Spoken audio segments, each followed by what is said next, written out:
मालिक की याद में, उसकी पूजा में अगर श्वासों की पूंजी समाप्त हो जाती है और शरीर से जाना पड़े तो उसकी संभाल हो जाती है, वो जीव इधर उधर नहीं जाता।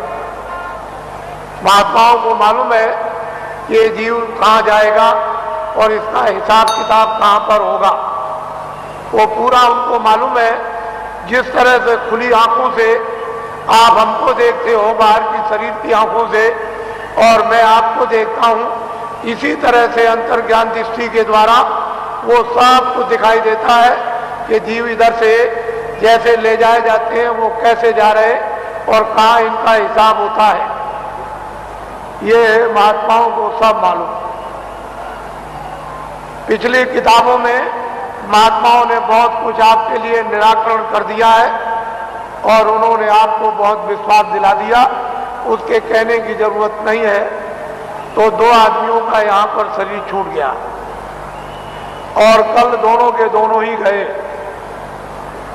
इससे ये मालूम हुआ वो बड़े बेचारे प्रेमी थे, बड़े भक्त थे और बराबर सत्संग में जगह जगह सम्मिलित होते रहते थे, सत्संग सुनते थे और दर्शन देते और दर्शन करते थे। ऐसी उनकी बड़ी तीव्र लालसा रहती थी। तो ऐसे लोगों का तो वैसे भी काम हो जाता है। जो नामदानी जंगल में रहते हैं, जो यहाँ सत्संग में नहीं आए, अगर उनका भी शरीर छूटता है तो उनके लिए भी इंतजाम बंदोबस्त करके रखा है कि उनकी भी जीवात्मा गड्ढे में नहीं जा सकती। उनको मालूम है कि कहाँ किस समय पर, इसके माने ये नहीं है कि आप सत्संग में बैठे हैं और आपका दर्शन कर रहे और दर्शन दे रहे और वो जंगल में जीव जो है वहां से चला गया, ऐसा नहीं।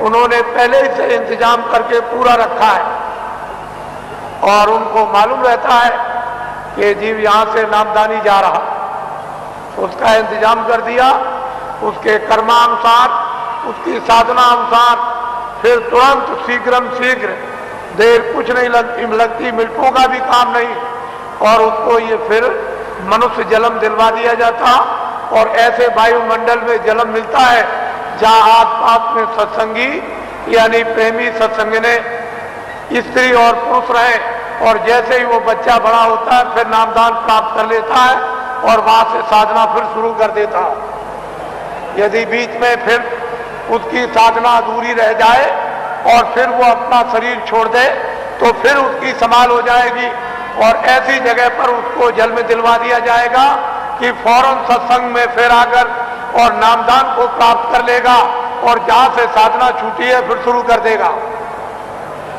वहां तक के लिए उसको कोई मुश्किल नहीं पड़ेगी, वो आनंद फानंद एकदम तत्क्षण बताते ही उसका काम होगा और आगे उसके लिए थोड़ी मेहनत करनी है। इस तरह से जीवों की नामदान देने के बाद संभाल हर तरह से होती रहती है, बशर्ते यह है कि आप कोई बुरा काम न करें, किसी का आप कत्ल न करें, हिंसा न करें, कोई चोरी न करें, डकैती न करें, अमानवीय काम न करें। जहां तक हो जाए तहां तक सूझ समझ से इन सब चीजों से बचे रहे और जो गंदगी आपके पास में जमा है वो जल्दी से उसको उतार दिया जाएगा। लेकिन जब आप गलती कर लोगे और तुम ये नहीं समझोगे कि मालिक देख रहा और जितने नामदान दिया है वो देख रहा, तुम उसको और मालिक को अंधा समझोगे तो वो कर्म जमा हो जाएगा और उसकी आपको सजा मिल जाएगी। फिर आप रोओगे, चिल्लाओगे। हर तरह से यानी जीवों की संभाल होती है। ये बहुत ऊंचा संदेश और ऊंचा विज्ञान है,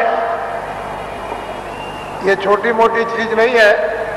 उनको सब मालूम है कि जीवात्माएं कैसे उतरती हैं और कैसे चढ़ती हैं और मनुष्य शरीर में कैसे डाली जाती हैं और किस तरह से निकाली जाती हैं। फिर ये किन किन योनियों में इनके जाने का हिसाब होता है और उनके तार यानी उनकी डोरियां किस किस तरह की है और कौन कौन सी डोरी किस